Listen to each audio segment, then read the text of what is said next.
आखिर कौन है मध्य प्रदेश के मंत्री विजय शाह जिन्होंने कर्नल सूफिया पर विवादित टिप्पणी की। उसके बाद कोर्ट ने इन पर एफआईआर करने के आदेश भी दिए थे। इन्हें आप लोग अपनी स्क्रीन पर भी देख रहे होंगे, तो इनके बारे में एक सामान्य जानकारी देख लेते हैं।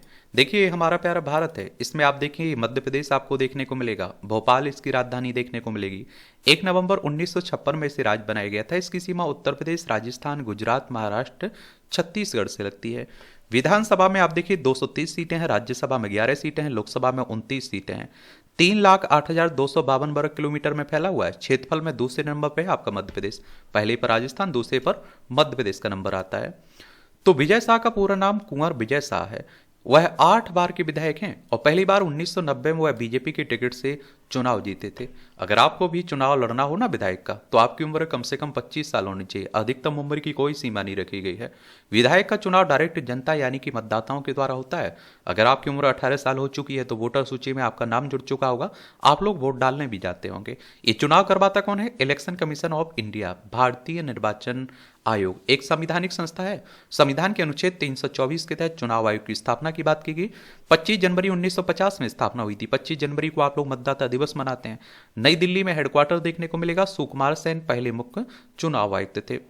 मध्य प्रदेश के खंडवा जिले की हरसोद विधानसभा क्षेत्र में उनका राजनीतिक दबदबा रहा है।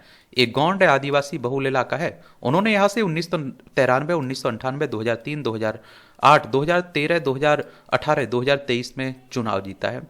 मध्य प्रदेश के पूर्व मुख्यमंत्री शिवराज सिंह चौहान के तीसरे मंत्रिमंडल में वह शिक्षा मंत्री और चौथे मंत्रिमंडल में वन मंत्री भी थे।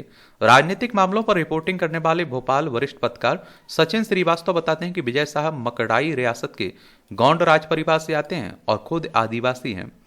और आप देखेंगे मध्य प्रदेश की राजनीति की जानकारी रखने वाले पत्रकारों का कहना है कि विजय शाह को राजनीति विरासत में मिली है। उनके भाई संजय शाह टिमरीन के विधायक थे और शिवराज सिंह चौहान की पत्नी पर भी अभद्र टिप्पणी की थी इन्होंने।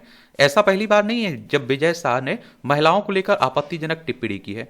भोपाल के वरिष्ठ पत्रकार गिरजा शंकर ने बीबीसी से बात करते हुए बताया कि विजय शाह की इस तरह की तमाम टिप्पणियां हैं और पहले भी ऐसी टिप्पणियां कर चुके हैं। उन्होंने साल 2013 में मध्य प्रदेश के विधानसभा चुनाव के दौरान उन्होंने झाबुआ में एक सरकारी कार्यक्रम में तत्कालीन मुख्यमंत्री शिवराज सिंह चौहान की पत्नी पर द्विअर्थी टिप्पणी की थी।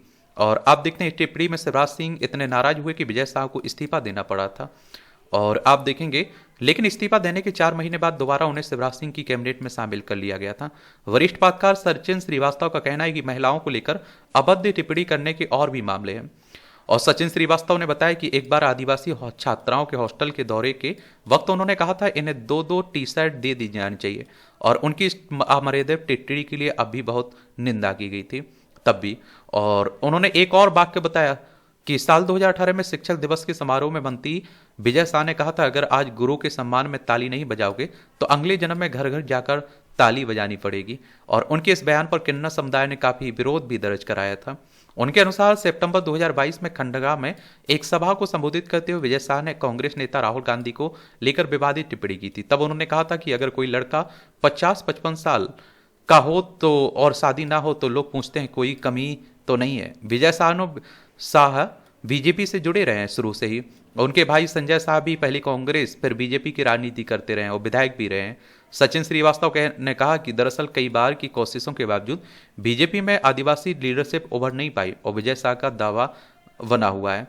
और गिरजा शंकर इसे भारतीय राजनीतिक मजबूरी बताते हैं और जातीय सामाजिक आधार वाले नेताओं के साथ रखना भारतीय राजनीति की यह मजबूरी भी है। यह बात कांग्रेस, बीजेपी, अन्य सभी पार्टियों के लिए सही है। आदिवासी नेतृत्व ना उभर पाने की वजह से विजय शाह खुद को सबसे वरिष्ठ आदिवासी नेता बताते हैं। देखिए, कांग्रेस की बात करें तो 1885 में इसकी स्थापना हुई थी और WC बनर्जी, व्योमेश चंद्र बनर्जी इसके पहले अध्यक्ष थे। बीजेपी की स्थापना 1980 में हुई थी। अटल बिहारी वाजपेयी इसके पहले अध्यक्ष थे। आप लोग क्या सोचते हैं? आप लोग बता सकते हैं नेताजी के बारे में। तो यही कहानी है किसकी? विजय शाह की।